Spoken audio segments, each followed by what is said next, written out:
I'm Cheryl Hawk, the owner of Sausalito Books by the Bay. Yay! Thank you. I think I know most of you in the room, and I so appreciate you being here this evening for this very special event. And even more so, I appreciate you supporting your local independent bookstore. As most of you know, we opened 3 months before the pandemic. It was incredible timing.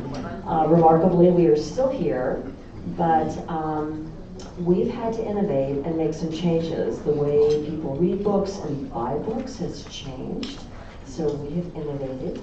And we've created a new hybrid business model, which involves a profit side of the business, the bookstore, and a nonprofit side, which we're calling Literacy by the Bay.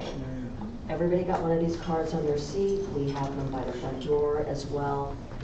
It's a 501c3 nonprofit. I'm not going to go into it at length here, but your support for this program will not only help us survive as an independent bookstore, but it's going to help with literacy throughout this county. We're going to be working with children, young adults, people of all ages and backgrounds to grow as successful readers, writers, and communicators. It's a shocking statistic that 54% of all adults in America have a 6th grade literacy level. So just think about that. So on with the show. This program tonight is something that we have been talking about for months. It's basically to celebrate what would have been Thornton Wilder's 125th birthday late last year. We couldn't put it together then, but we're doing it now. His literary contributions are legendary. And we are fortunate to have his nephew, who many of you know, Tappan Wilder, with us to do so, to celebrate this evening. Tappy, as we so fondly refer to him, is going to share a wealth of information with you about his uncle. I think there probably isn't a high school in America who's not, the drama department has not performed Our Town. But you probably didn't know that Our Town is an opera.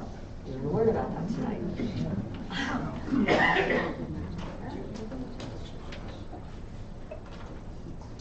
Following Tabby's very brief presentation, you are going to be treated to select readings from his uncle's work, performed by professional local actors who have been kind enough to join us this evening. You'll hear more about them later.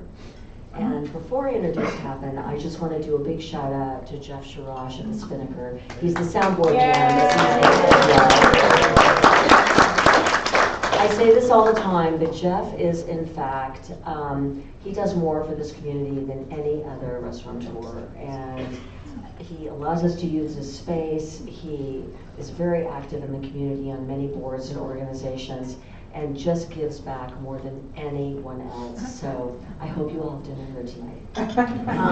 Anyway, welcome to Our Town, Sausalito. Amos Tappan Wilder. I don't think, did you know his first name is really Amos? Yes, I did. We know him, of course, as Tappan or Tappy. Has served as his uncle, Thornton Wilder's literary executor since 1995. In this role, he manages Wilder's intellectual property, promotes interest in all things Thornton Wilder, and speaks widely about his uncle Thorny's life, family, and artistic legacy. We're going to hear about that this evening. In his capacity as executor, he's overseen the reissue of all of Wilder's novels and major plays, to which he contributed afterwards, which are brilliant. And he's managed a lot more. I'm not going to go into all the detail, but you're going to hear some of it this evening. Tappan is a graduate of Yale, holds several advanced degrees in history, is honorary chair of the Thornton Wilder Society, a member of PEN, of course, an honorary trustee of Long Wharf Theater, and member of the National Council of Grable Press. The best part? He's one of the most charming men you will meet, and he's my neighbor. Yeah. He lives in Sausalito, California. So please welcome Tappan Wilder.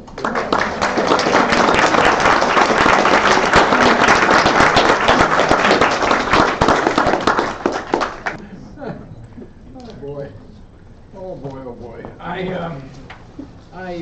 Let me get organized here. It is a great pleasure to be here to honor the very special bookstore in our community.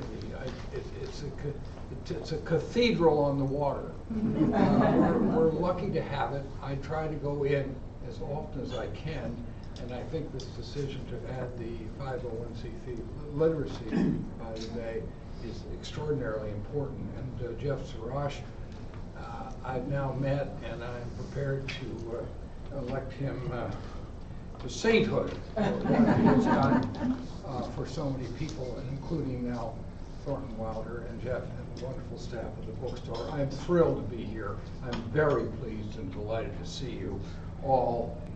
For this is an evening to celebrate Thornton Wilder, and it's true, we're coming off his 125th birthday. It's a golden age for my uncle.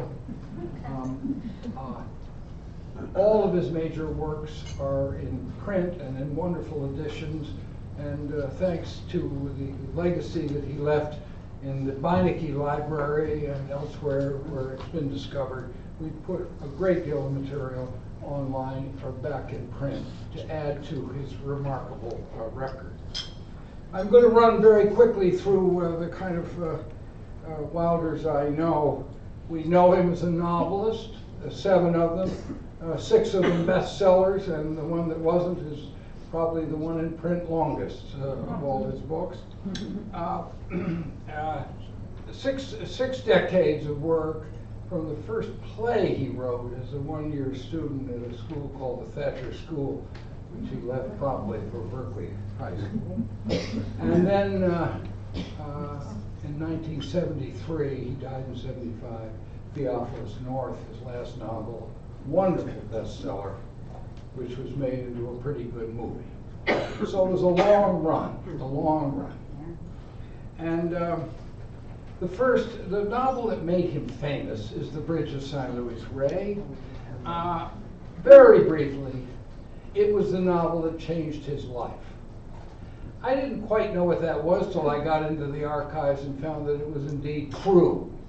His first novel, the year before, called The Cavilla, it sold 6,000 or 7,000 copies, pretty good in 1926, covered their costs, this beautiful piece of writing, and the publishers loved it. He obviously beautiful writing. They said they found a highly intelligent audience, of people who love good books were going to buy it. So they signed up for the next one he called The Bridge of St. Louis Ray. And they increased the first print run from about 3,500 copies to 4,000. The trouble with The Bridge was that he turned in such a 34,000 word book, hardly a novel, and they wanted to charge $2.50. So they printed it on pages, thick paper, and all these, the book was declared ugly by book people, and you can see what a sample page looked like. Thick paper and not too many words on it, but it didn't matter. And so the book sold for $2.50, and this is what happened. You can see in November when it was published, it was 6 or 7 editions. In December alone, of 10,000 or more copies. By the time the explosion ended, and it was going on in England at the same time, and there were stories that the printers there were working overtime to meet the Christmas demand for the book, it had sold over 300,000 copies. Now that's nothing today, we're used to millions, but it was a huge story in 1927, 28, and 29, and in the 2-year period, he earned overnight, basically, $2 million in today's terms for an extraordinary book that changed his life completely. Could have killed him, but he didn't.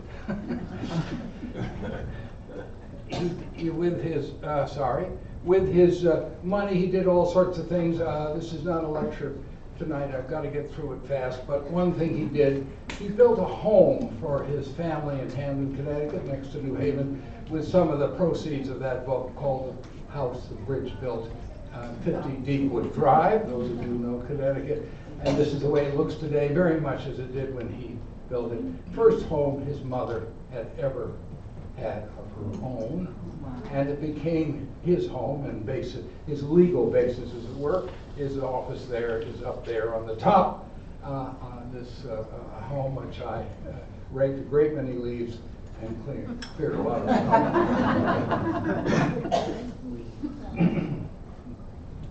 I want to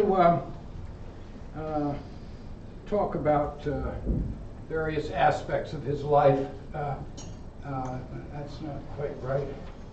Oh dear, sorry. Let me get back on my. So, let's see, just a minute.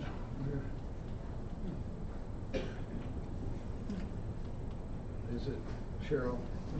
What's happened here?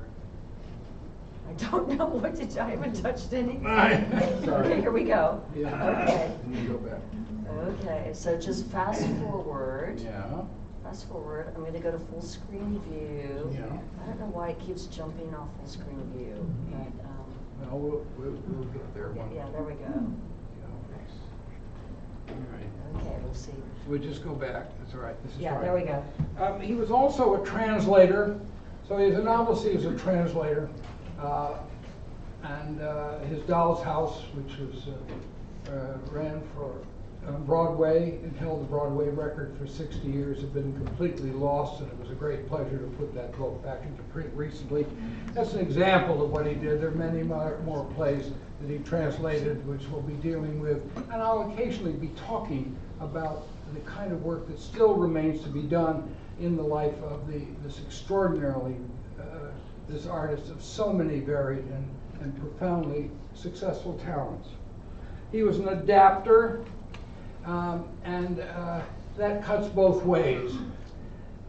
Very fond of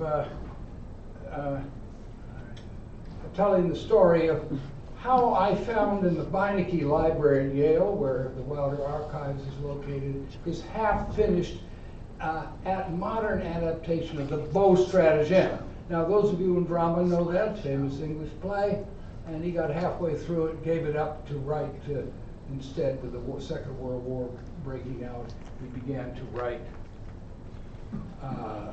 his play, The Skin of Our Teeth. So it was halfway done.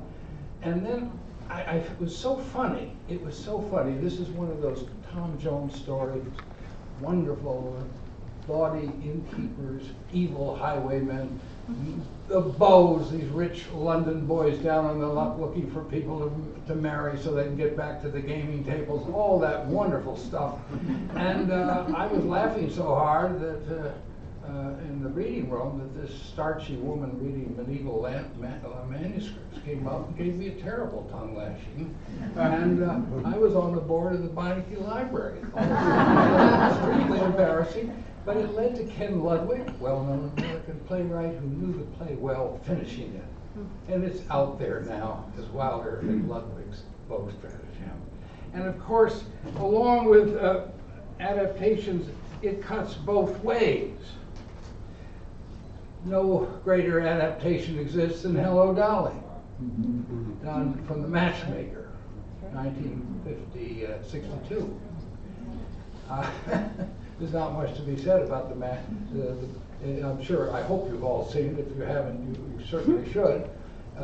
Ethel Merman was supposed to do it, but she was tired of belting, so Carol Channing got the role. And that was the beginning of any number of people doing it. My uncle once said he never realized in writing The Matchmaker, he created a WPA program for aging actresses. And everybody's doing it and will continue to do it. It's highly popular. The Seat of Our Pants will be produced next year. That is the musical of The Skin of Our Teeth. It's been held up because of COVID. Ethan Lipton, a marvelous young composer and writer, has done it. He's pulled off something that Bernstein failed at, Kander and Ebb failed at, Kiss of the Spider Women in Chicago. They all tried it, Ethan Lipton has succeeded. I want you all to pack your bags. We'll all go to the public theater next year to see Okay. the musical of The Skin of Our Teeth. And there are many others, Theophilus North. I've had such fun running the Wilder Empire, as I call it with some humor. We have people working on musicals of The Bridge. Theophilus North is a wonderful play. My door is always open to people who are inspired by and wish to adapt my uncle's work. He was a musician. He was a fine pianist. He read sheet music as a hobby. He wrote 2 major operas with Paul Hindemith, a one-act opera based on his one-act play, The Long Christmas Dinner. And he wrote and devoted years with Louise Talma, a forgotten American composer, a major opera performed with 20 ovations in Frankfurt, Germany in 1962. We built Opera House in Frankfurt. And I thought it will never be done again. It's 12-tone to an extreme. Serial music, I am told by all composers, you'll never hear that opera again, Wilder. It's just crazy. I liberated a tape of that production in Frankfurt, and I thought if Jeff can help me, we'd hear 50 seconds for the first time in public since 1962 of just how crazy this music is. He loved 12-tone music. He was always moving with the tide. Could we just get a little bit of the Alcestis, the opera based on my Wilder's boy play about the Alcestis legend?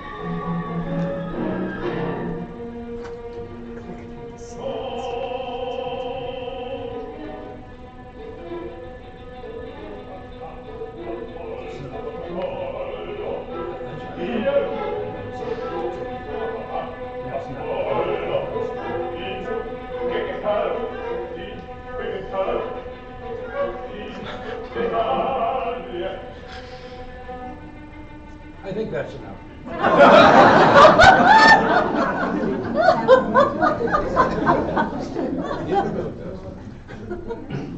I'm pleased to say that Our Town is an opera that I had the pleasure of. No, it's all right.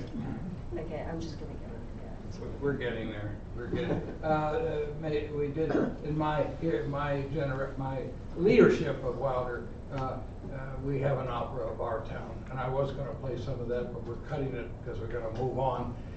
It's been done over 30 times, and it opens in the graveyard and closes in the graveyard. I said to J.D. McClatchy, the brilliant librettist of it, who did the 3 volumes of the Library of America series, why are you starting in the graveyard as well as at ending it? And he said, Tappy, you have to understand, you can't have enough death in opera.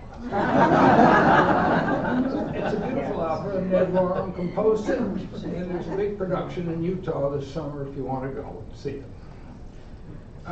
He was a screenwriter in the 30s and very famous for having done his Shadow of a Doubt with Alfred Hitchcock. It was a happy experience for Hitchcock, who apparently had a lot of bad experiences with writers, and he got a special credit.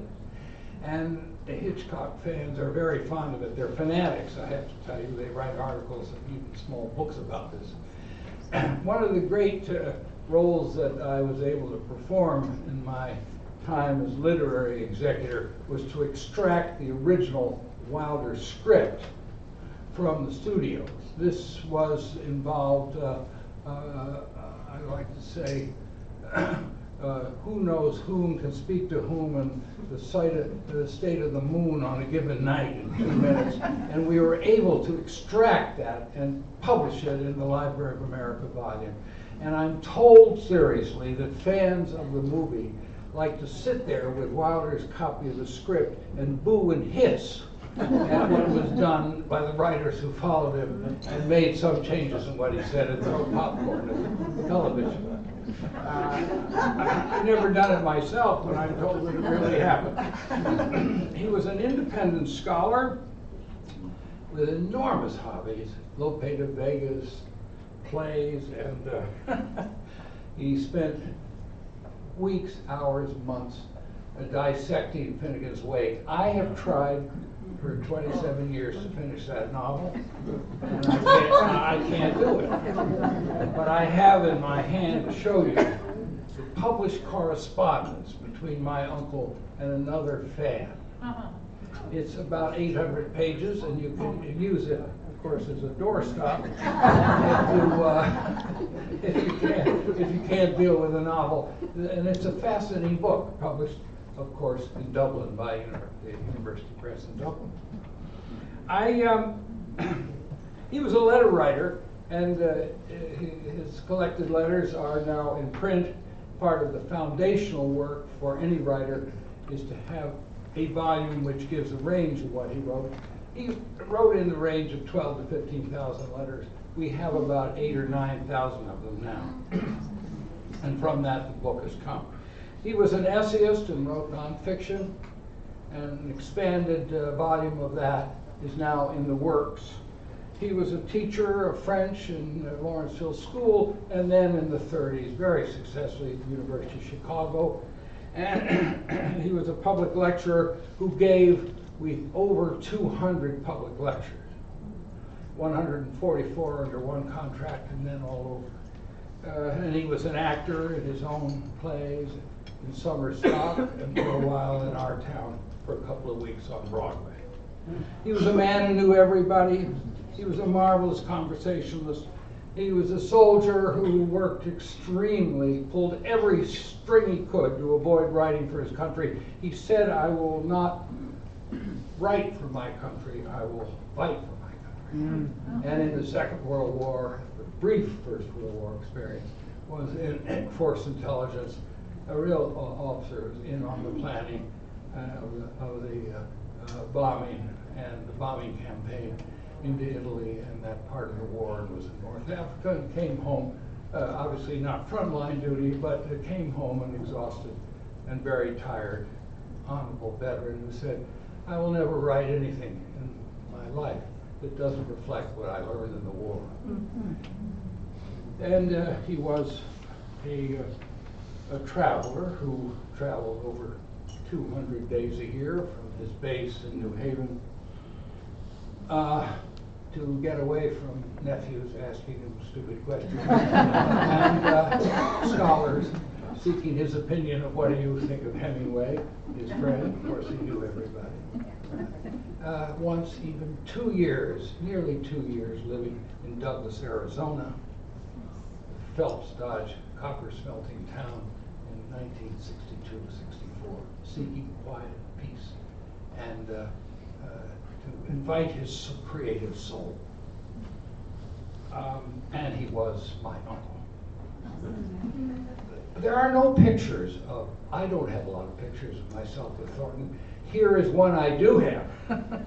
When I had my hair on the right, and you see Thornton under the door there with glasses. He's in Maine here in 1948-49. My mother is there. I won't go into all this, it's too complicated. My father's Maine relatives, including his Max Wilder, Commissioner of Bridges in Maine, with his very formidable wife, had a lot to do in running Augusta, Maine, and family from Canada who fled over there during the late unfortunate misunderstanding with the king. This is the main relatives, but there are, at least the two of us are together. He was good to me. I was a student in New Haven for many years, and then at Yale for probably too many, and that was his base. And whenever he was in town, we were out to dinner, we were doing all kinds of good things together. I'd drive him, we'd have a good time. And he wanted to read my term papers as a student. That didn't happen. That didn't happen. But he wanted to know what I was thinking about all the time. And I used to have to prepare kind of an agenda to make sure I was asking good questions, because I was thinking about girls and all sorts of things. And, but he was a serious guy to be around, but tremendous humor, and he was terribly sensitive when I was having trouble. And I thought for fun I would read 2 letters that he wrote to me in a period of my life when I was having trouble. I was a sophomore. When I was a freshman, I used to put girls up at his place. And my aunt, his sister Isabel, whom you're going to meet in a moment, ran the home, and she ran it with extreme care and was always overdoing everything. She wanted little, wonderful little things in the refrigerator with the girl, and the key would be hidden here. No, we'll hide it there. No. Then we forget where the damn key was hidden. And please leave this light on so we know you're coming in. And please, it just got very complicated, Isabel. And I complained to my uncle. And he wrote me this letter in 1918, which has been published in that book. I appointed the people to edit the book, selected letters, and they told me to stand down. That was the end of it. You know, I had no say, so they decided to put this in. Well, I'm just going to read it. So, Dear Tappy, when you were taking the leaves that afternoon and asked me about how you should understand your Aunt Isabel's varying reactions to regard to the young women, I ran away from the explanation. It is difficult to make because it seems to reflect disparagingly on someone we love and to whom we are indebted. But unless uncles uncles must answer nephews' questions. That's what uncles are for. God help them. When saints do a kind act for their fellow men, we can be sure that they never mention it, complainingly or with self-congratulations, and they don't want to hear a word of thanks. But there are very few saints. Now, women, and especially spinsters, live to serve, and they find a large measure of self-justification from serving. And all except the saints are often given to dramatizing their kind services, sometimes as martyrs or as heroic as achievements. And nothing makes them feel so good as to be lavishly thanked. So, Uncle, never hesitate to lay it on thick. And he then ends, the chief thing I want you to learn to do is to laugh. And understand these things with laughter. Many thanks that we, and thank you, but even though thanks can just be taken for granted. Write me some more, especially when you are very happy or very depressed. A year later, I was depressed. I think we call it the sophomore slump. I was feeling sorry for myself, angry at the world. I don't think I was a very attractive person. This letter he wrote, he picked up on that, did not make it in the book because I didn't turn it in. I found it only recently. It fell out of the book. The first page was missing, but I'll read you the second page. It's enough. You get the idea. And don't forget, my uncle is a literary fellow. Take your pencil, he writes. Exert your will, love everybody. The universe is cordially awaiting your expression of your creativity. Well, Ralph Waldo Emerson could not imagine a universe that did not personally love Emerson. The universe goes on its mighty rounds, indifferent to the cries from Auschwitz and Hiroshima. But the life force inside every tappy to be active, creative, hence gay and happy, a benefit to his community, and judicious and sensible so that he won't waste his time and energy grieving over his missteps. I'm fed up with sensitive people with problems. They appear to be more intelligent than others. They can talk the language of modern culture. They can analyze subtly the difficulties of their friends, i.e. their own. But finally you know that it's all eyewash. They're playing the Nathaniel Hawthorne game. They are endlessly turning around the self-centered question, where did my imperfections creep in? It's staggering the amount of scruple-crippled people you see around us today. Whistle, I say, whistle, sing. And every time you're in danger of brooding about your inadequacies, start elaborating the plans you have in view for yourself. Your old Uncle Thorny.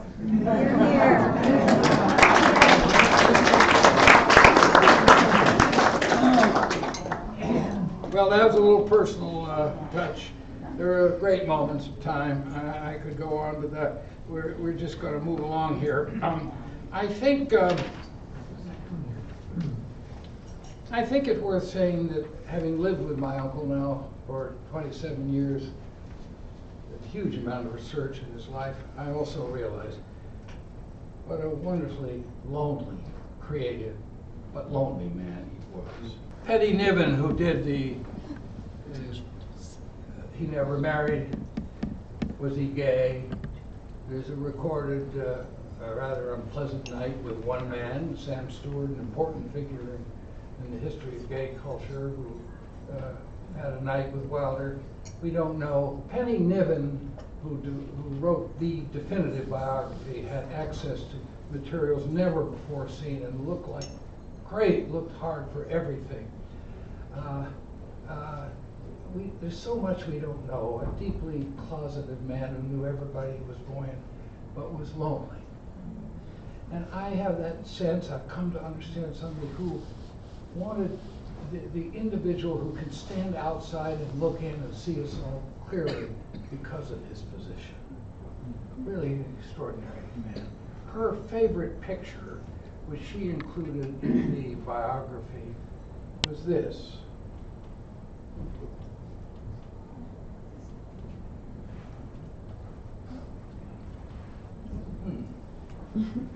Oh, sorry. Almost got it. There, did I get it? Yep. Yeah. There, her favorite picture. A grainy picture taken by some unknown person of Thornton Wilder carrying his suitcase leaving in New Haven on a train. That's the person that Penny Niven got to know and love and write such an important book about.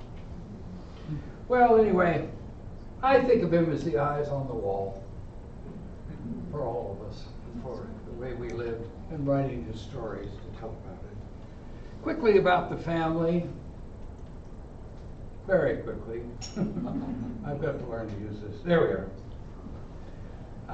The father's missing here. I'm not going to show the father. You're going to have to read about him. He was a journalist and a consular figure in China, and the family was back and forth with him. Mostly they were not with him, and mostly after 1906, after the first four in this family was born, and 10 years later, finally the fifth child.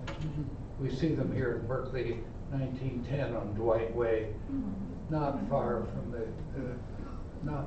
the Greek Theater, where Wilder spent literally, quote, hundreds of hours watching rehearsals. That's where he learned a lot about drama. Being thrown out too, and then sneaking back in. I'd like to just introduce you to Amos Wilder, one of the boys on the left. I know what I'm doing wrong here, and I'm there. Amos Wilder is on the left here with his brother Thornton. That's my father, theologian, poet, literary critic, who's the oldest boy, 1895 he's born, with his brother. They're both getting honorary degrees in the early 50s at Oberlin, where they were sent by the father, who ran their lives that way for 2 years to get them warmed up so they could go to Yale and survive. So they went to Oberlin, and they're back now being honored for their achievements. My father ended his career as the Hollis Professor of Divinity at Harvard, which, as they say, is as close as a Protestant can get to God. He's an ordained minister. Charlotte Wilder comes after Thornton. She's a poet, professor of English, a troubled woman. My father described her lovingly as a pre-lesbian lesbian. A hard life, a terrible nervous breakdown in 1941, hospitalizations during the war that were terrible, and finally a prefrontal lobotomy in 1947. Jesus. Her life has been largely unknown. I'm proud to say that the scholar is working on her collected letters, her poems now, and we look forward to the publication of that book in the next several years, and her story can be told. Throughout Thornton's work, people pay the price for life.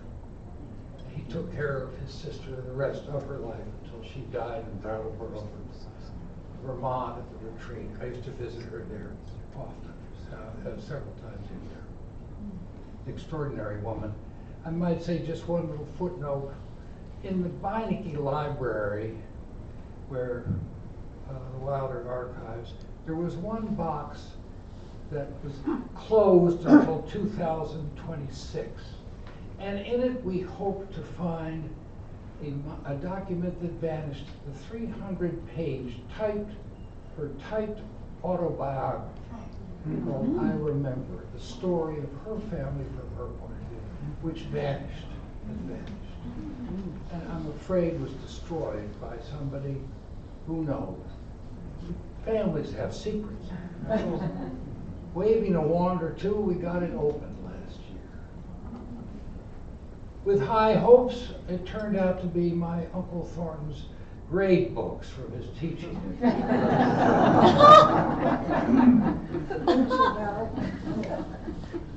Isabel Wilder became she was in the first graduating class in the Yale Drama School, and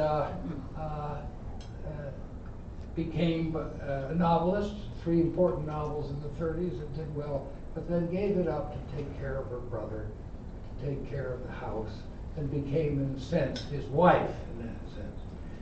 She's the one who caused all the problem when I had Girl Scouts. Of course, they didn't always behave well, those girls. One of them stole my uncle's doodle pad from the home, but that's all right. Isabel Wilder, with her brother, she lives and dies in 1995, is the last to survive. There was finally that child I mentioned who is the outrider, outlier. I put her on a horse. She got a PhD in zoology. She was born 10 years after the others. Janet Dakin Wilder, she married. And she was the first lady of Amherst, Massachusetts, so she taught initially and then married a lawyer. He was one of the key founder of Hampshire College, and she was responsible for thousands of acres under trust and also important institutions for animals. There's not an unhappy cat or dog around Amherst, thanks to her work. The women in this family were all Phi Beta Kappa, summa cum laude, and very tough. The minister who buried her said to me, she was loved and hated by the same people. She was held #1 Morgan in America and wrote a book about raising her. That was her book. Their house, I just had to show it because I went through she got sick and died, and I was asked to go through the house. I went through everything, found all kinds of important papers, which were useful to researchers. Literature, in the end, wins over zoology. The University of Massachusetts turned it into the Massachusetts Center for Renaissance Studies. Those of you from Amherst may know it. Here we have Thornton and Isabel, and they're older. When I inherited, my sister and mother and I inherited the estate, if you will. Isabel was the last to die in 1995. We found only way to put it, a tired estate. It's often true, I discovered, that families close to the flame are too close to deal with it in any objective way. The so-called literary executor who held my role was a world-famous bibliographer. He didn't know the agents. He didn't much care about that sort of thing. He did some very important work on decoding my uncle's journals, but very little happened, and it was a tired state, we discovered. My mother and sister and I asked me to look into it, and we found that many books were out of print. A great deal of work had to be done, and we knew agents, and we had new lawyers, very important. And so it went one after the other. We just slowly began to rebuild Thornton, and we had our greatest asset was Thornton Wilder. His stories were so appreciated, particularly I discovered by other writers and artists who I began to approach to write introductions to these books. Nobody said no to me. Kurt Vonnegut, they said, watch out, he'll bite your head off.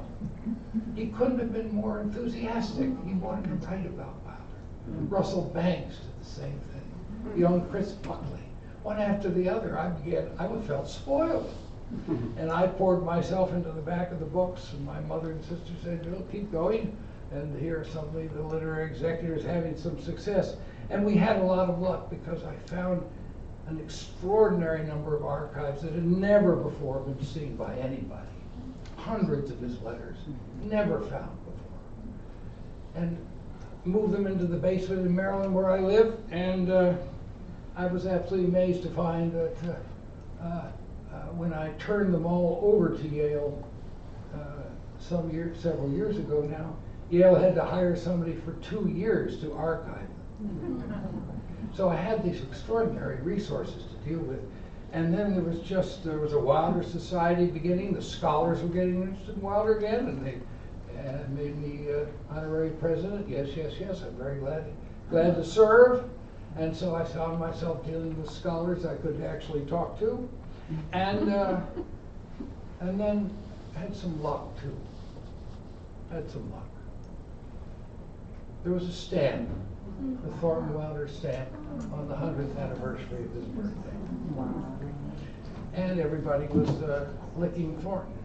In 1997, hundreds of people came to the Hamden Library, the town with a Connecticut fife and drum corps, and I'm very proud of this.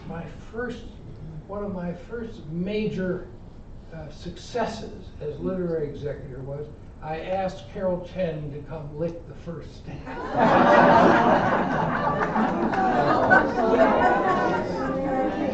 I'm sorry to say I don't have a picture of the actual lick. It took in the room. It does exist, but here we are pulling the ripcord off the stamp. Now, I had absolutely nothing to do with the stamp, nothing. I just suddenly got a thing in the mail from the Postal Service saying, we're going to do this stamp, would you please check it for accuracy? I was able to correct the color of his eyes, and that's all. But I lived in Washington, D.C., where, of course, everybody believes nothing happens unless somebody's pulling the string. And I was told by my friends, don't tell them that you had nothing to do with it, just say, well, you know how it is. So take credit for it.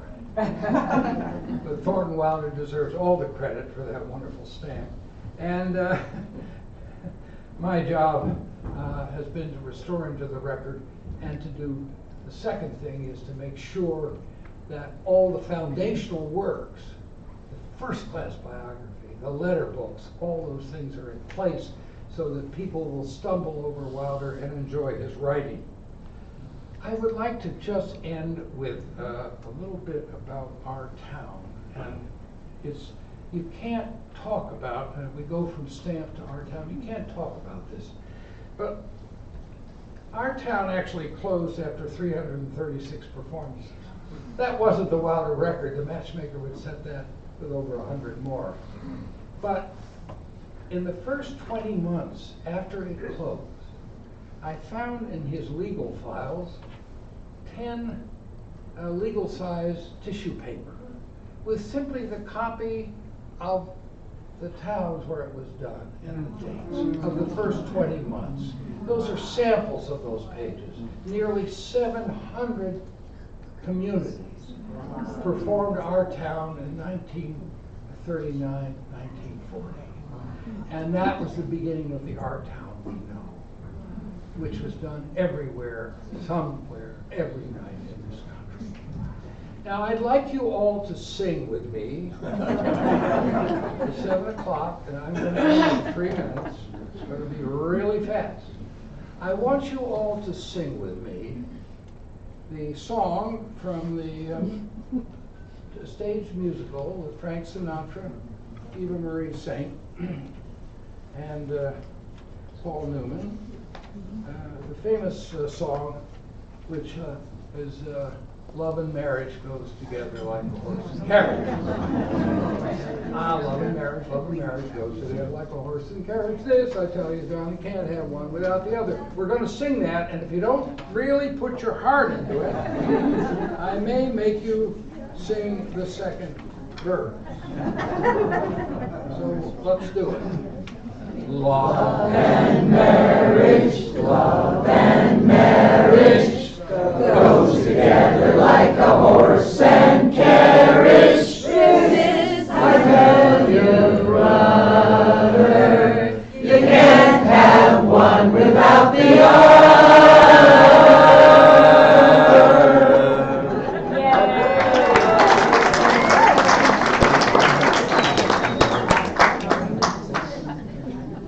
Our town casts a huge shadow over Thornton's whole career. It was thought for a long time that critics, hated it. It was seen as a sentimental milkshake enshrined in that song. Clive Barnes, in '58, writes, Wilder has produced a petty, Andrew Wyeth-like landscape almost doomed by its superficial attractiveness. There is no malice in Our Town, no death. It's Anglo-Saxon to the core, unlovable, supremely marketable, and supremely phony.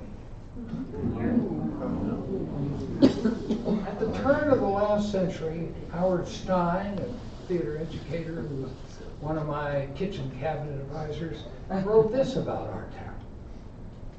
Our town was devoted to the mystery of the human predicament spanning tens of thousands of years.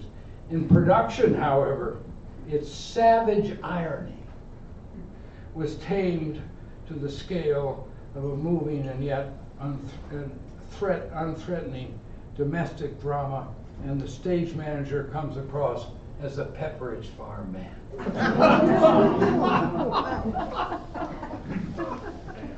Thornton Wilder said this in 1937, just before the play opened. It's a play about an absorbed gaze on a New Hampshire village, which I hope the audience will feel gradually becoming the whole world. It deals with life, love, marriage, and death. Very strange mixture altogether. Well, where are we with Our Town on the scale? In our time, the Our Town, the milkshake, has been replaced with a totally nuanced view of the play, which is what it is. It's an internationally done play and was within a year of being done in New York. It is an American play, but it's done all over the world. It's done more than once a night somewhere in this country and abroad. It's an international play, and like all of Wilder's work, which is it's being discovered by young readers, but also old people like you out there,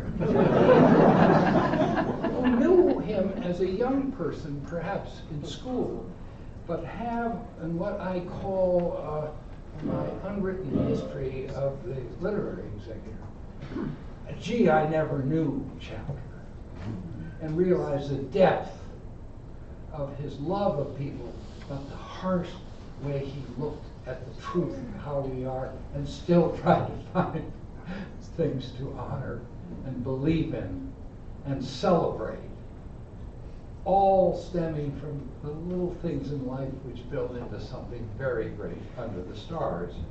I'd like to read one of my favorite lines about Wilder. The difference between the matter-of-factness and almost triviality of daily life, he wrote, and the emotion and beauty of the same life when we remember it looking backward from later years. Perhaps the principal theme of all my books, namely, when a situation is more than we human being can spare, and be expected to bear, what then? I am not interested in the ephemeral, he wrote later, such subjects as the adulteries of dentists. I am interested in those things that repeat and repeat in the lives of millions. Well, he's getting to something there. He was so embarrassed when he wrote that. It was the time Walter Matthau was in that great movie, The Cactus Flower, in 1969, and was an adulterous dentist. And he sat down and wrote a letter of apology to his dentist. He did care about what recur and recur and recur, and how do we figure out how we go on, and the best that we can somehow make of ourselves, and he was always looking for that. I end with a picture of our town as it appears in Germany on their cover. This is a world play. It's also our play. You figure it out. Hope you enjoy his novels. And now I think it's time for some words from Thornton Wilder. Sorry I talked so long.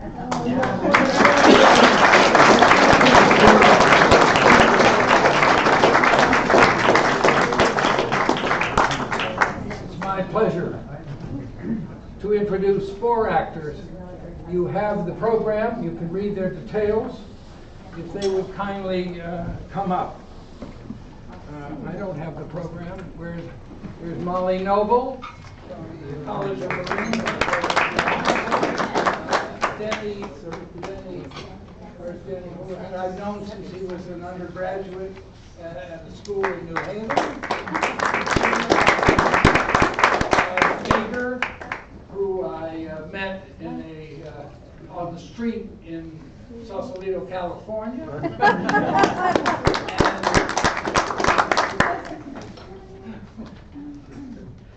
having a hard time here. You're doing great.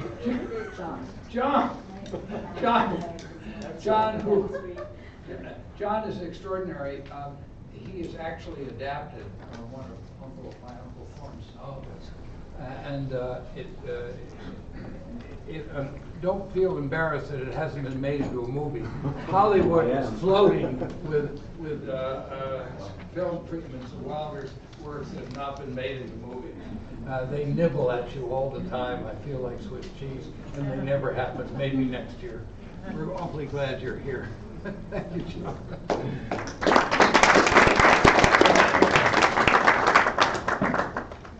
The program opens with a 3-minute play.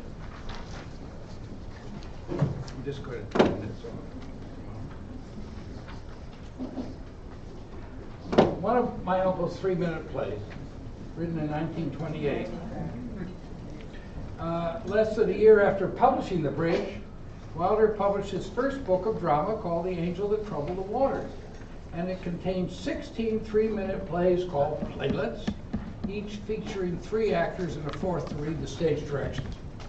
They were designed to be read as literature next to a roaring fire, brandy glass in hand. We present tonight in Sacramento, California, the world premiere of Now Thy Servant's Name is Malchus. The cast includes God, his assistant, the angel Gabriel, and Malchus. You will recall that Malchus, a minor figure in the Bible, lost an ear at the time of Jesus' arrest. And you should also know that this play and 3 others like it were televised National Public Television in 1978 and were seen throughout the United States. And the title of the program was Producing the Unproducible. Welcome to Malchus. In his father's house are many mansions, and it is from the windows of one of them that he stands looking out upon the clockwork of the skies. With the perception that is possible only to things dead in themselves, the stars weave incessantly their interlocking measures. At intervals, the blackest pockets of space give birth to a nebula, whirling in new anguish, but for the most part, the sky offers only its vast stars, eased in the first gradations of their cooling and fulfilling happily and with a faint humming sound the long loops of their appointment. To him comes Gabriel. There are some unusually urgent petitions here. There's this colonel on a raft in the Bengal Sea. Here again is the widow and her 2 daughters in Moscow. A lady in Rome. He lays some papers on the table. Besides, there is someone outside who wishes to speak to you. He says he knew you on Earth. I think he has something to complain about, even here. Let him wait a moment. There's a loud rapping at the door. Oh, there he is again. Then let him in. Gabriel admits Malchus and goes out. Please, sir, excuse me for being so hasty, but I had to speak to you about something. You are displeased with heaven. No, sir, no, sir. Except for one thing. We'll talk about it in a minute. Come by the window and look. Can you tell me which of the stars is mine? Oh, Lord, they're all yours. No, only one is mine, for only one bears living things upon it. And where there is no life, I have no power. All the stars save one are lifeless. Not even a blade of grass pushes through their powder or their flame.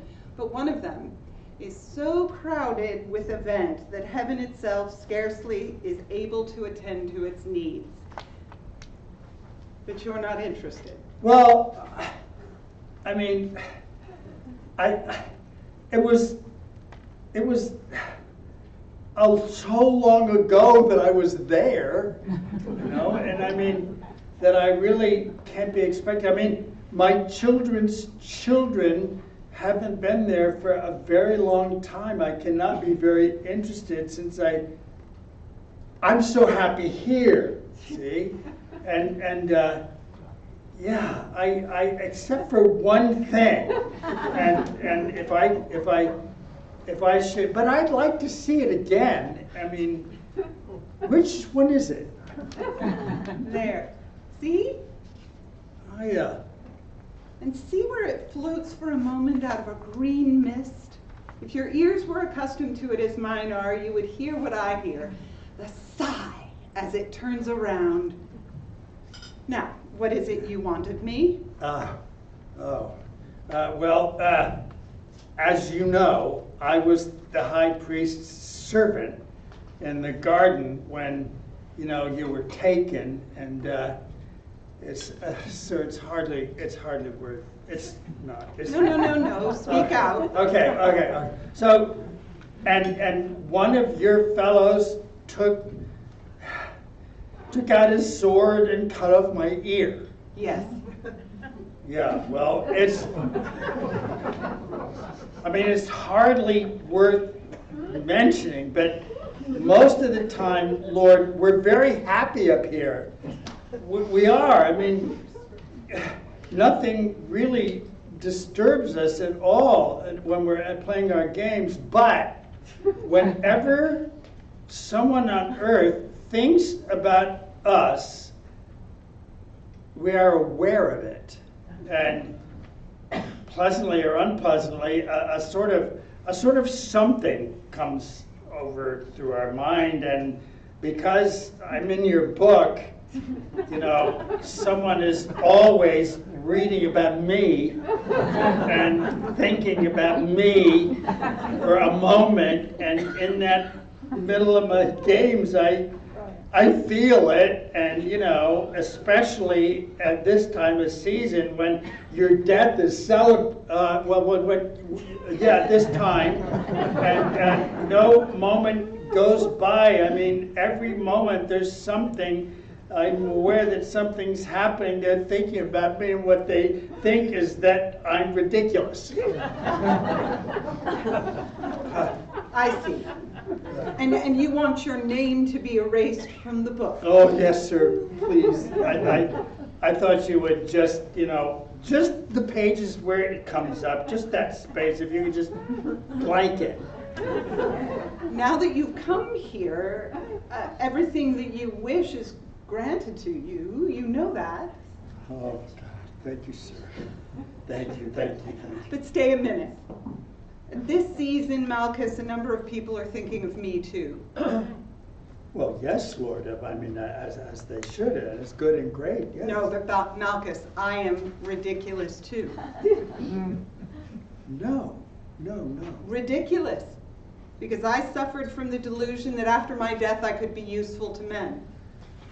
Oh, no one says that. Oh, yes they do, and that my mind lay under a malady that many a doctor could cure, and that I had deceived and cheated millions and millions of souls who in their extremity called on me for the aid I had promised. They did not know that I died like any other man, and their prayers mounted into vain air, for I no longer exist. My promises were so vast that I am either divine or ridiculous. Malchus, will you stay and be ridiculous with me? Of course. Yes. Yeah, I'll stay. Yeah, well, I mean, I'm glad to stay. Though, you know, in a way, I really haven't any right to be here. I mean, I wasn't even the high priest's servant, really. I just held his horse once or twice, and you know, now and then, and I used to steal a little. And only you've already forgiven me for that, and so yeah, I'm glad to stay. Thank you, Malchus. Yeah, I mean, it hasn't. The book isn't even true. I mean, it was my left ear, not my right ear. Okay, but you know. Yes, the book isn't always true about me either. Well, excuse me for troubling you, sir. Thank you. Thank you. Good day, Malchus. Malchus goes out. Gabriel enters discreetly and lays down some more papers. In a low voice. The raft has capsized, sir. You know, on the Bengal Sea, and the colonel will be with us at once. The women in Moscow. End of play.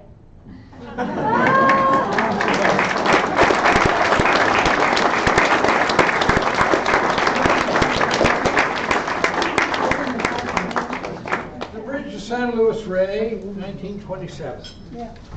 We learn in the first line of the bridge that 5 travelers die when an Incan rope bridge collapses in Peru in 1714.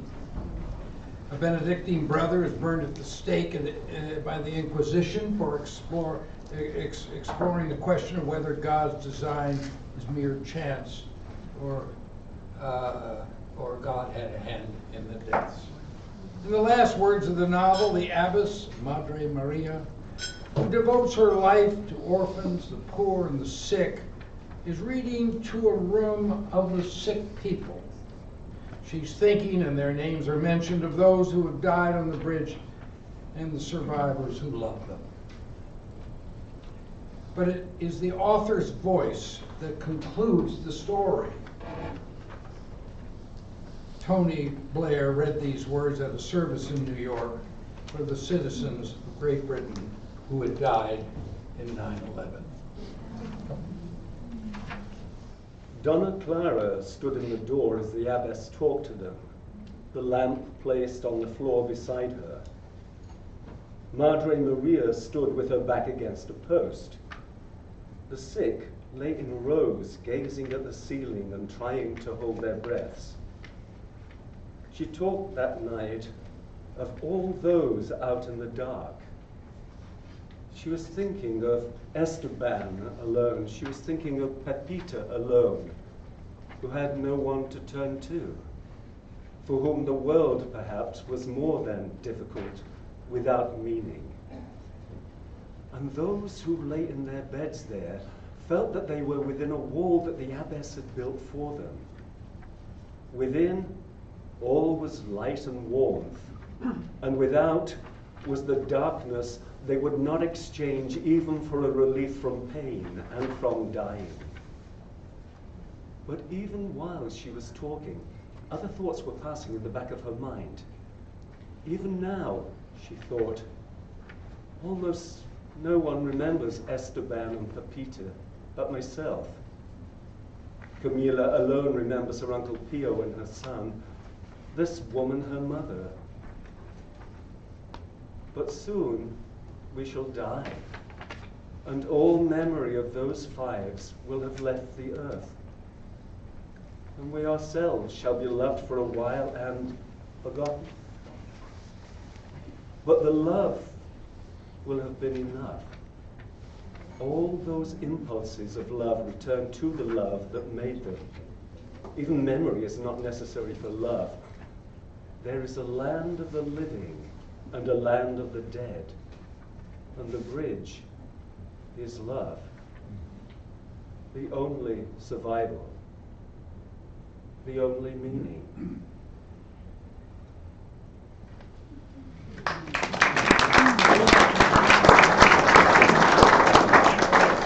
Thank you, John. John Barron to read again. The Woman of Andros, 1930. Readers and reviewers in this country and Great Britain fell all over themselves praising Thornton Wilder's style and novels between 1926 and 1930. Here's the first paragraph of the story that followed the bridge. It has been mentioned more than once as among the most beautiful opening paragraphs in 20th century American literature. The novel is set on an obscure Mediterranean island, BCE.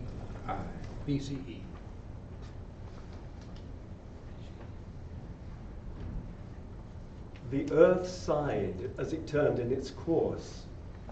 The shadow of night crept gradually along the Mediterranean, and Asia was left in darkness.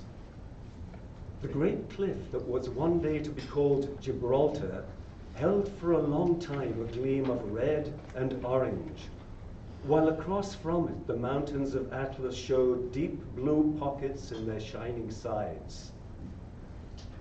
The caves that surround the Neapolitan Gulf fell into a profounder shade, each giving forth from the darkness its chiming or its booming sound.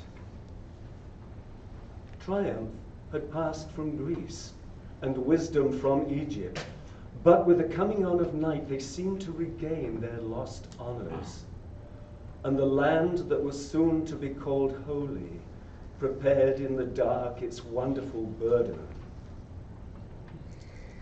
The sea was large enough to hold a varied weather.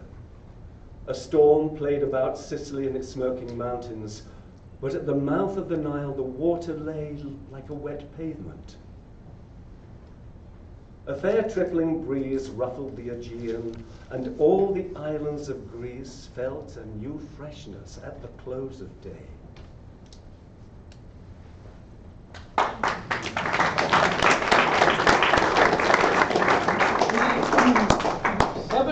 Heaven's My Destination, 1934, I must say my favorite Wilder novel. We move on to comedy and literary vaudeville. George Brush is a highly successful traveling school book salesman covering the mid and southwest America in the midst of the Great Depression. George, in his early 20s, is determined to live a correct and perfect life, a resolution that leads to chaos at every turn. George Brush, in fact, is Wilder's take on Don Quixote at large in America.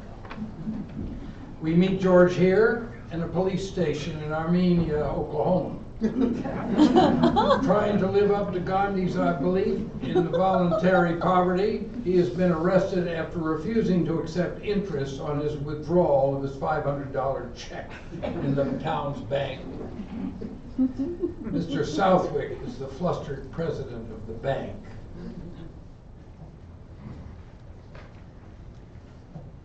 Brush was led into another room to record his fingerprints and to be photographed. My name's Brush, George M. Brush. Ah, okay. Bogardus. Bogardus here.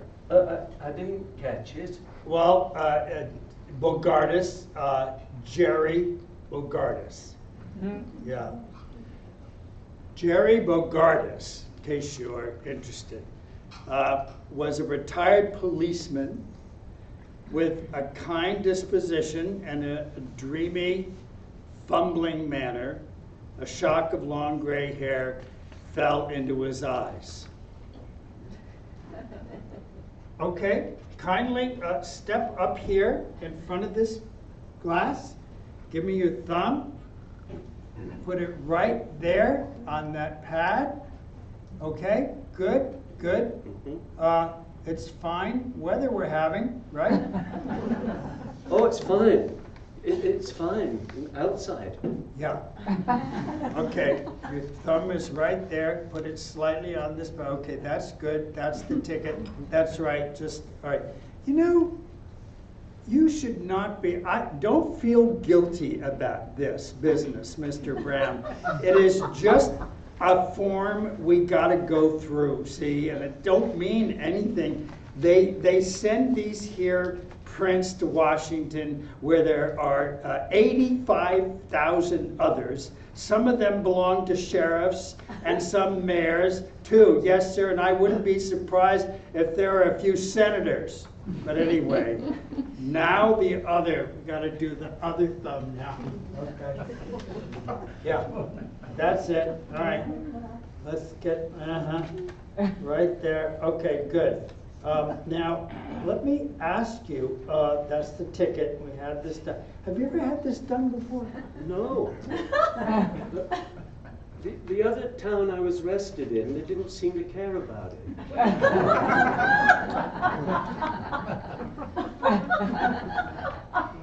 Well, they probably didn't have this new beautiful glass cabinet, this apparatus that we got. Let me tell you, we spent $2,000 for this. Yeah. So they didn't, yeah. So can you just, yeah.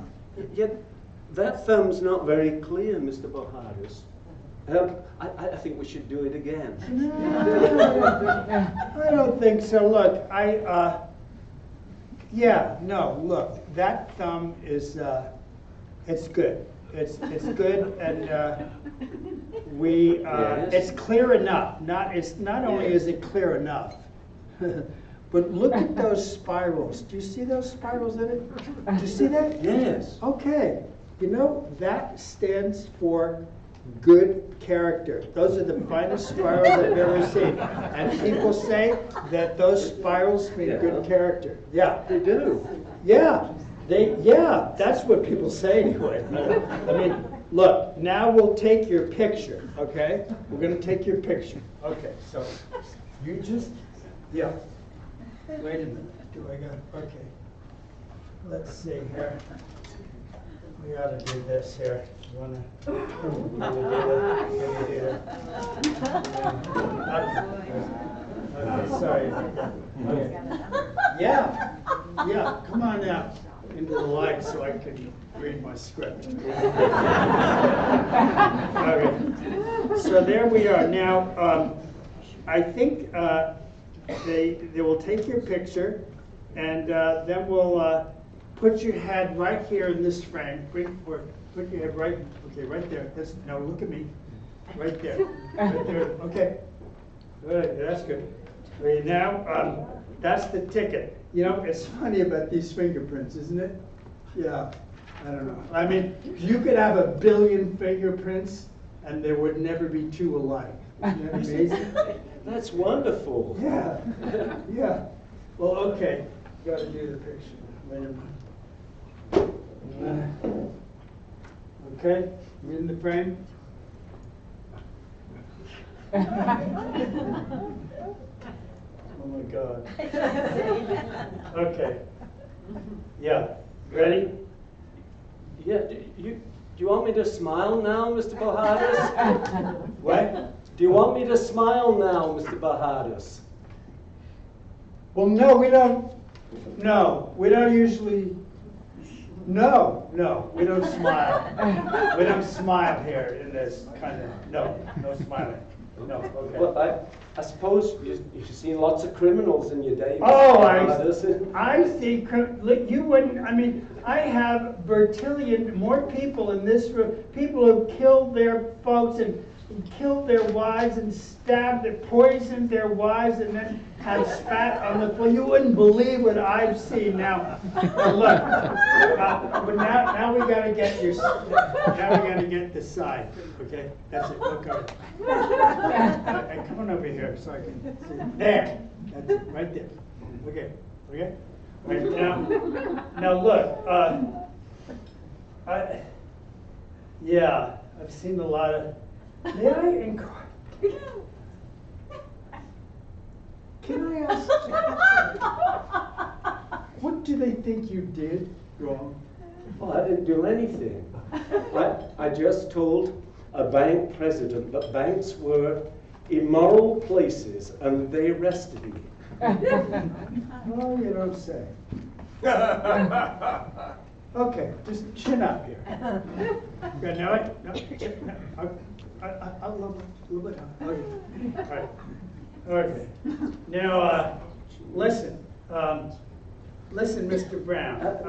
My name's not Brown, it's Brush. George Brush. Oh, yeah, I see, okay. Yeah. All right, what's in the name anyway? Okay. Jeez. All right, now we're going to, okay, ready? Okay. Get the. Okay, right there. Okay. Okay, cut. Okay. We got some good pictures here. Well, now that we're finished, I was thinking I could buy some extra. I haven't been taken for quite a while, and I know my mother would like some.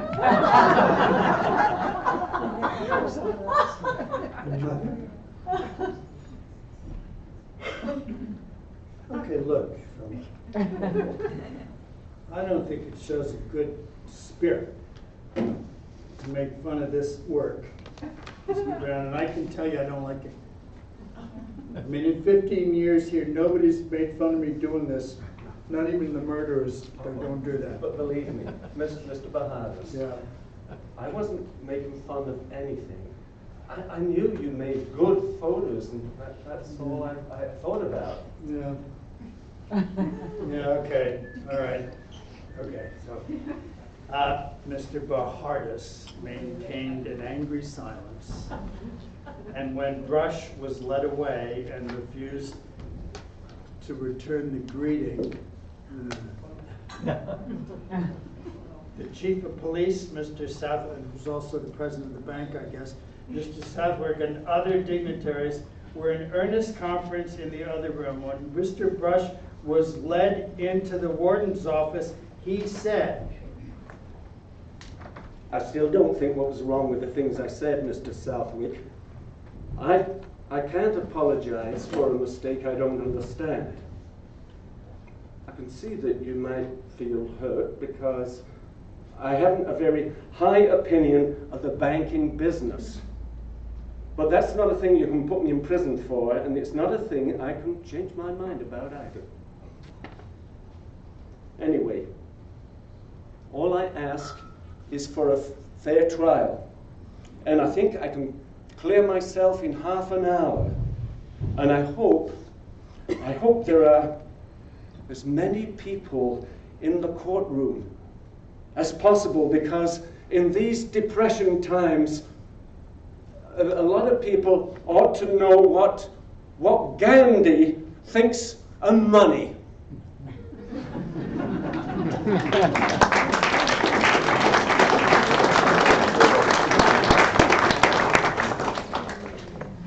Our town, 1938. Emily Webb marries George Gibbs in Act 2 of Our Town and dies in childbirth in Act 3. Her last words to the land of the living after her brief and painful return from death to life on the occasion of her 12th birthday. I suspect they are familiar to many of you, these lines. They are known throughout the world.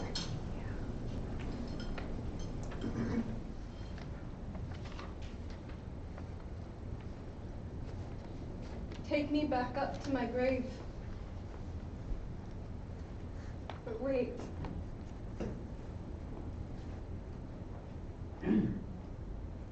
One last look.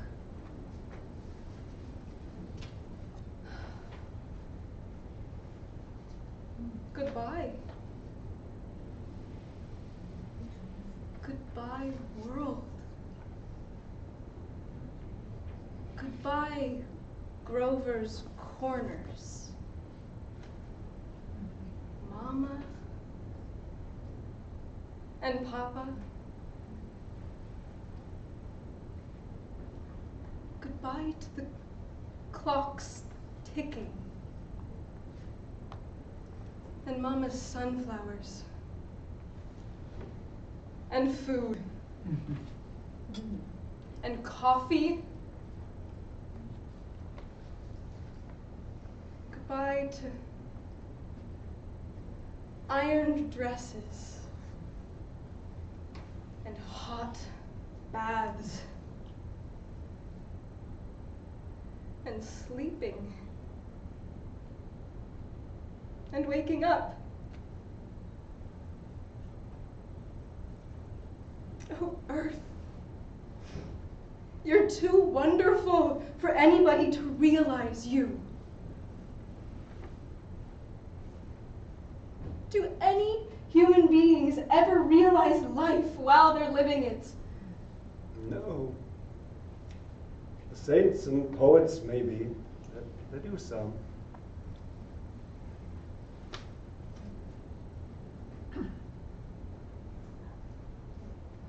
I'm ready to go back.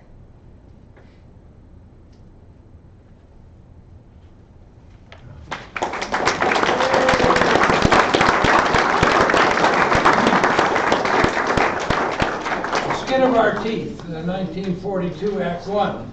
After the news of the world, including a report that the Society for Affirming the End of the World has postponed the event for another 24 hours, despite a massive wall of ice advancing down from Canada.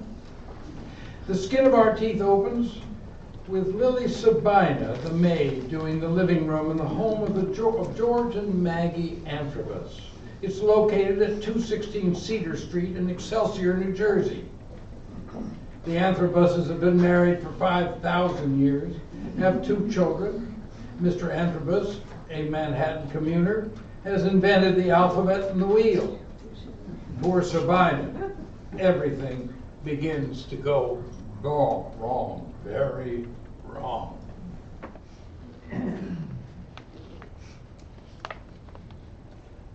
Oh,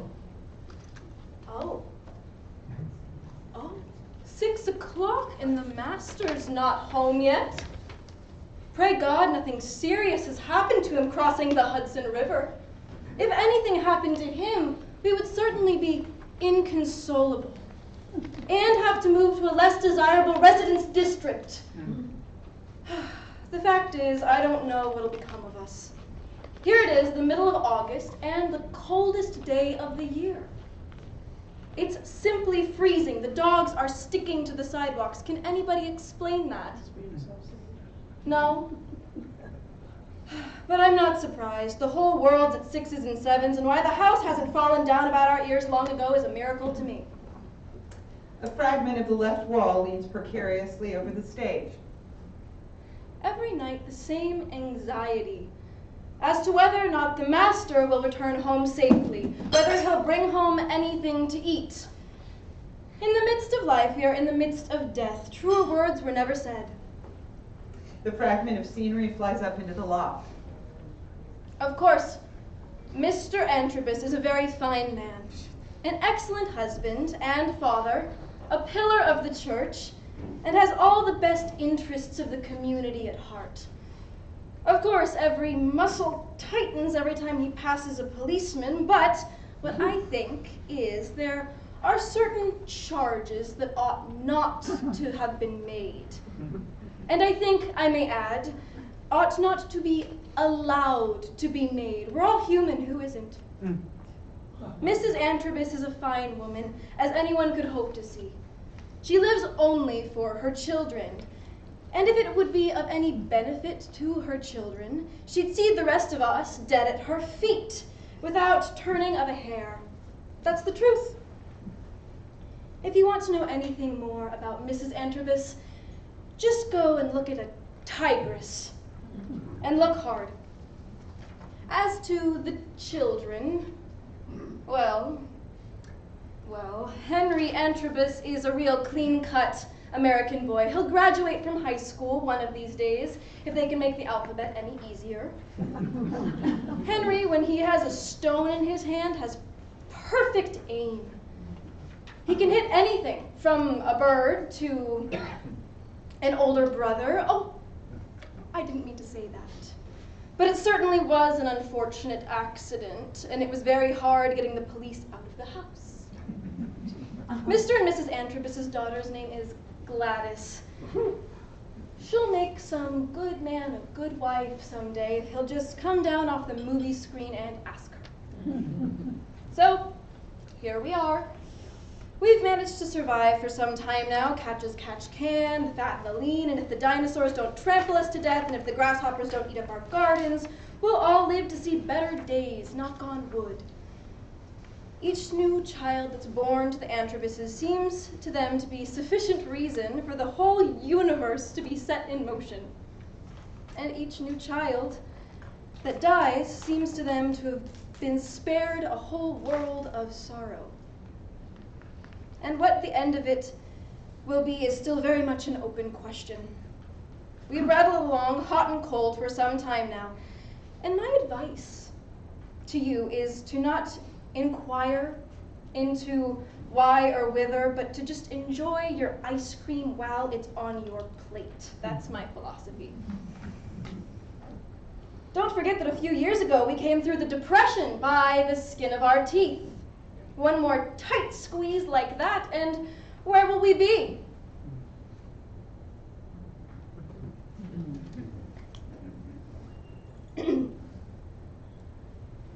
We came through the Depression by the skin of our teeth. One more tight squeeze like that, and where will we be?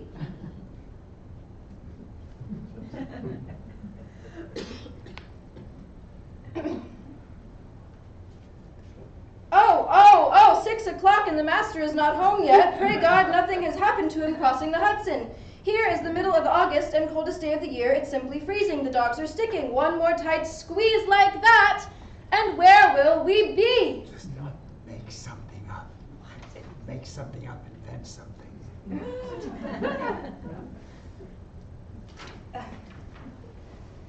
Well,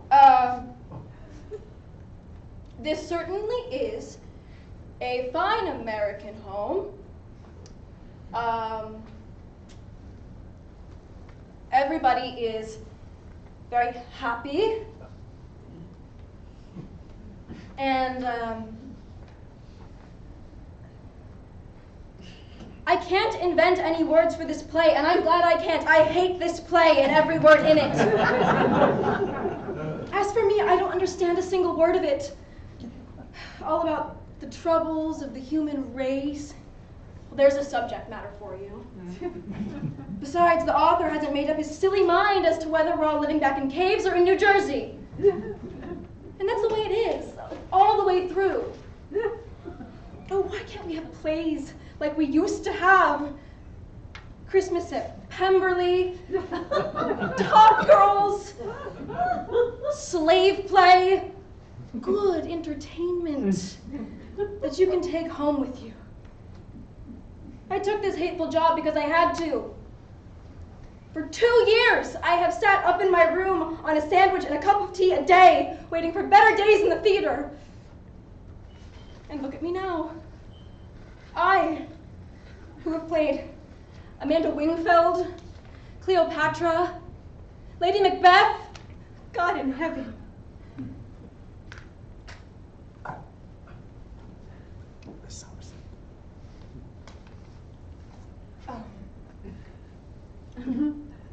Oh, anyway, nothing matters.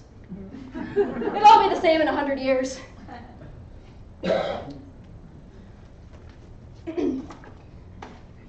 We came through the Depression by the skin of our teeth. That's true. One more tight squeeze like that, and where will we be?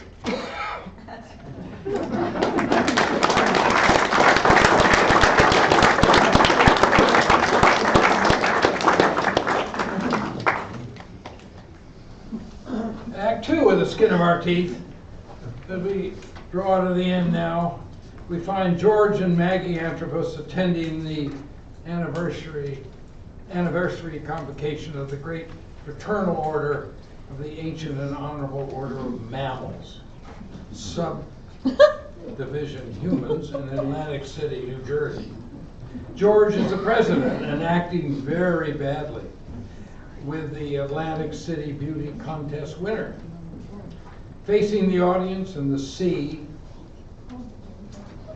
Maggie has a message in a bottle she throws into the ocean, turning into a mighty flood.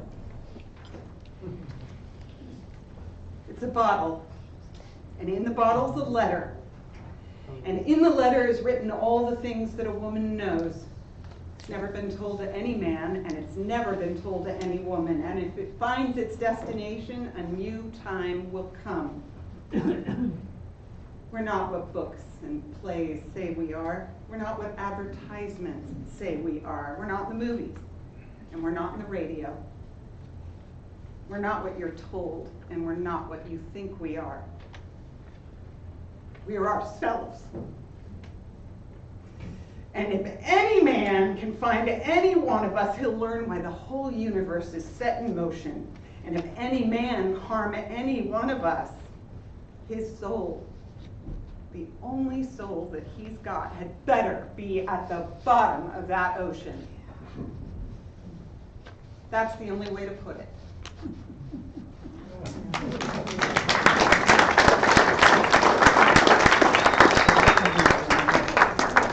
Horace Vandergelder in The Matchmaker is the well-known half-millionaire feed and grain merchant from Yonkers, New York. He is on a determined hunt for a new wife. And he hires a reprobate named Malachi Stack to help him on his matrimonially involved visit to New York City. In the Harmonia Gardens restaurant, Malachi finds Vandergelder's stuffed wallet on the floor. What does he do?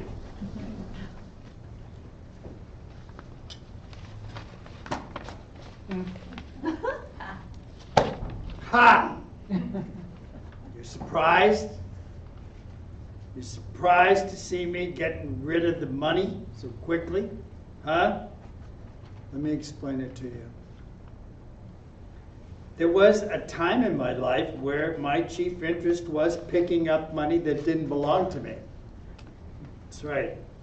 The law is there to protect property, but, sure, the law doesn't care whether the property owner deserves his property or not.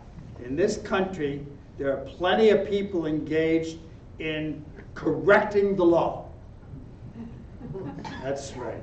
There are several thousand people in this country right now engaged in, doing that. For a while, I too was engaged in redistribution of superfluities. A man, for instance, works all of his life and then dies and leaves $1 million to his widow. She sits in hotels and eats great meals and plays cards all afternoon and evening with 10 diamonds on her fingers. Bring in the robbers. That's what I say. Bring in the robbers. Or a man leaves all his money to his son, who stands leaning against the bar all night, boring a bartender. Call in the robbers. Yeah. Look, stealing's a weakness. There are some people who say you shouldn't have any weaknesses at all, or no vices. But if a man has no vices, he's in great danger of making vices out of his virtues. And there's we've all seen it. We've seen it. We've seen monsters of philanthropy. We've seen the wives who are dragons of purity. We've seen some people who told the truth, and though the heavens fall and the heavens fell. Okay? No. Nurse one vice in your bosom. Give it the attention it deserves, and let all your virtues slowly grow up around it. That's what you should do. I mean, give it the attention it deserves and let your virtues spring up. Then you'll have the miser who's not a liar, the drunkard who saves the whole city. Well, okay. After I had that weakness of stealing money, I found another. I took to whiskey. And whiskey took to me. Okay? And then I discovered an important rule that I'm going to pass on to you people. Never support two weaknesses at the same time. It's your combination sinners, the lecherous liars, the miserly drunkards, who dishonor the vices and bring them into disrepute. Now, see? Now you see why I wanted to get rid of that money. I want to be totally free, keep my mind open to do the credit to whiskey that it deserves. Yeah. And my last word to you as ladies and gentlemen is this: one vice at a time.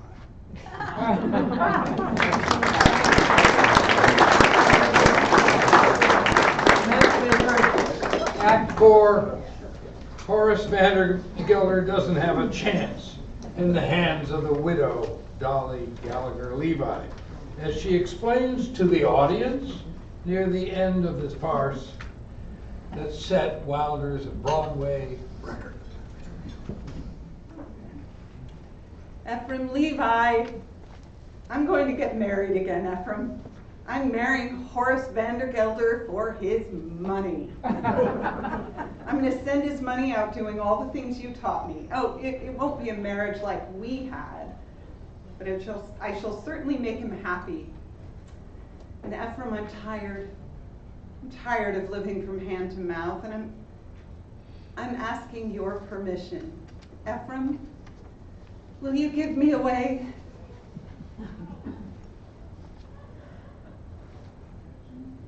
Money. Money! It's like the sun we walk under. It can kill or cure. Mr. Vandergelder's money. Vandergelder's never tired of saying most of the people in the world are fools, and in a way, he's right, isn't he?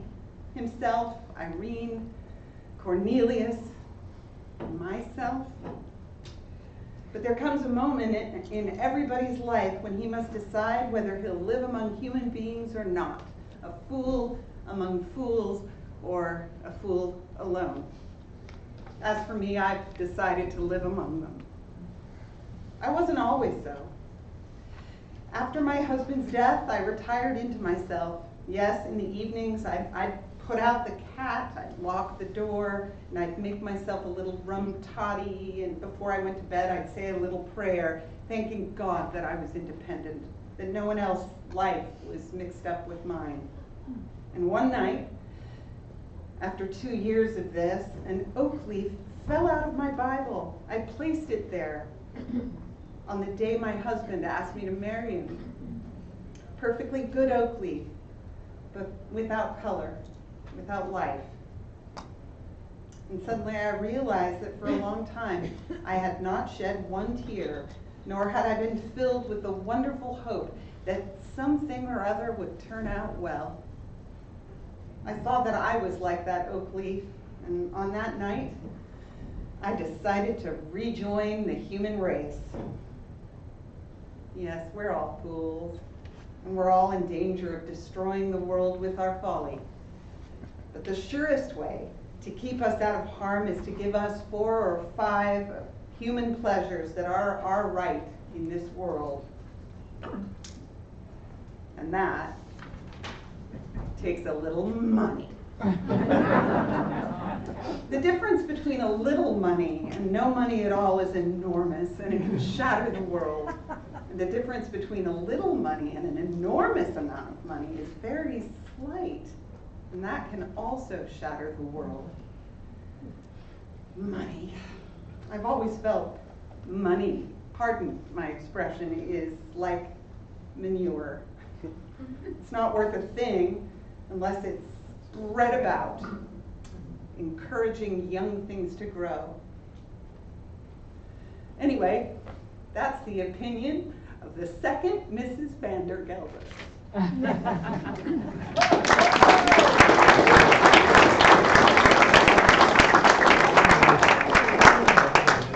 We close with the Ides of March 1948. Throughout this epistolary novel, Julius Caesar writes confidentially about government, human nature, Cleopatra, everything, to his great friend and confidant, the wounded warrior Lucius Aemilius Turennius on Capri. Wilder's nephew read the following words, among his favorite of all of Wilder's novels, at the time of his uncle's service in New Haven 47 years ago. John Barry.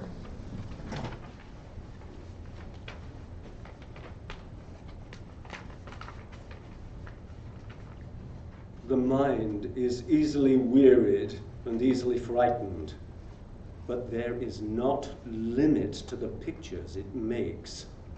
And toward those pictures we stumble. I've often remarked that whereas men may say there is a limit beyond which a man may not run or swim, may not raise a tower or dig a pit, I have never heard it said that there is a limit to wisdom. The way is open to better poets than Homer, to better rulers than Caesar. No bounds have been conceived for crime and folly. In this, I also rejoice, and I call it a mystery. This also prevents me from reaching any summary conclusion concerning our human condition. Where there is a knowable, there is a promise.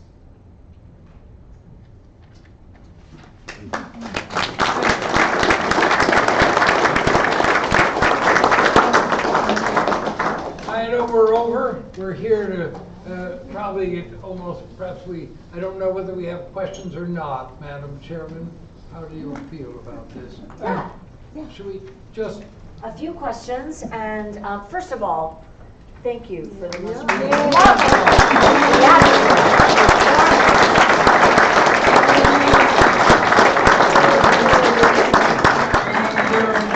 Baker, Molly Noble, and then Holahan.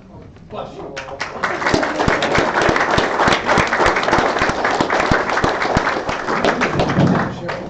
Oops. I wish every author event we could have performances such as this. It's brilliant. Thank you so much. And thank you, Tappy, for your incredible insights into your uncle. Who knew? I mean, there's so much there. And to Thornton Wilder, oh my God, the gift he gave us, so many contributions. It's emotional. It's emotional. So we do, if anybody has a couple quick questions for the actors or for Tappy? Especially the actors. No, for you, Mr. Wilder. We just recently read Possess the Air by Taras Gresko, and I was really interested in what you had to say, or if you knew anything about Moral Debosis, the Italian poem. Laura Debosis, yes. Right. Well, that, we don't want to be here till midnight. Laura Debosis, who translated The Bridge of San Luis Rey in Italian, was his friend and his friend were family friends. That's a remarkable book. It puts him in some perspective. I don't think I'll speak to you privately about that. It's an important relationship. Yeah, he was Ruth Draper's companion in this country. What a great Italian who died, and to whom the Bridges,